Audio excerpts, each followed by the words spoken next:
Hi welcome to village Siri cooking. ఈ ఛానల్ని ఆదరించిన ప్రతి ఒక్కరికి మా హృదయపూర్వక నమస్కారములు. ఇవాళ చాలా అంటే చాలా మంచి రెసిపీతోని మీ ముందుకు వచ్చానండి. చాలా బాగుందండి. ఒక్కసారి ఈ విధంగా చేసి చూడండి.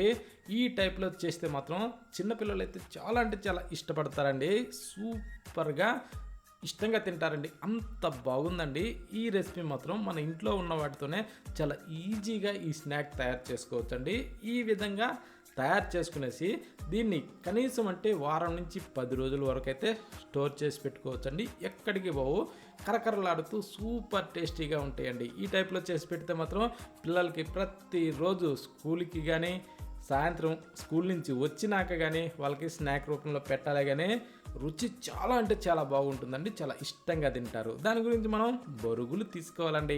బొరుగులు మనకి ఎన్ని అవసరమో అన్ని తీసేసుకునేసి పక్కన పెట్టి ఇప్పుడు స్టవ్ ఆన్ చేసి ఒక బాండీ పెట్టి దాంట్లో ఒక 2 గంటలు నూనె పోసుకోవాలండి. అంటే 2 చెంచాలు పోసిన తర్వాత కొంచెం వేడెక్కనిచ్చేసి వేరుశనగ పప్పులండి ఒక పిడిగుడు అంటే ఒక చిన్న కప్పు వేసేసుకోవాలి. వేసిన తర్వాత వీటిని సన్న మంట మీదనే బాగా వేగనిచ్చుకోవాలండి. అంటే ఈ వేరుశనగ పప్పు అన్నది పొగులు రావాలండి. అంటే మధ్యలో ఇలా చీరినట్టుగా అలా రావాలండి సన్న మంట మీద వేగితే.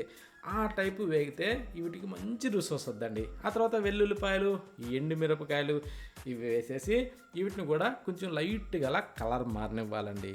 ఈ విధంగా కలర్ మారిన తర్వాత ఇప్పుడు దీంట్లోకి మనం ఏం చేద్దామంటే పసుపు 1 టేబుల్ స్పూన్ వరకు వేసుకునేసి ఆ తర్వాత రుచికి సరిపడా సాల్ట్ వేసుకోవాలండి. ఓకేనా. దీంట్లో ఏంటంటే మనం ఇవి తయారు చేసేటప్పుడు ఈ సాల్ట్ అన్నది కొలత కొంచెం దొరకటం కష్టం కాబట్టి ఫస్ట్ ఏం చేసుకోవాలంటే కొంచెం తక్కువే వేసుకోవాలండి. ఓకేనా. ఇప్పుడు దాంట్లో స్పైసీ తగ్గట్టుగా నేను 1.5 టేబుల్ స్పూను కారం వేసానండి. మీరు కొంచెం ఎక్కువ తక్కువ కావాలన్నా అంటే మన ఇంట్లో పిల్లలు తినేదాన్ని బట్టి మనం వేసుకోవాలి. ఆ తర్వాత ఒక పిడికిడి వరకు కరివేపాకు వేసుకోవచ్చండి. కరివేపాకు కంటికి కానీ వెంట్రుకలకు కానీ అన్నిటికి కూడా మంచిదే, ఇబ్బంది ఏం లేదు. ఈ విధంగా వేగినాక స్టవ్ ఆఫ్ చేసి పక్కన పెట్టి బాగా చల్లారనివ్వాలండి. వీటిని చల్లారిన తర్వాత అప్పుడు మనం ఈ బొరుగుల్ని అందులో వేసుకోవాలి.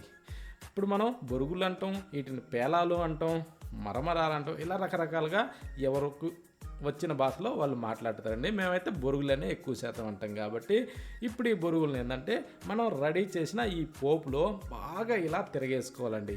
అంటే ప్రతి ఒక్క బొరుగు పీసుకి కూడా బాగా ఈ మనం వేసిన పోపు ఈ టైప్లో బాగా అంటాలి. ఆ విధంగా వచ్చే విధంగా అంటే తెలుపు కలరు ఇట్లా లేకుండా బాగా కలిసే విధంగా మనం ఇలా కలుపుకోవాలండి.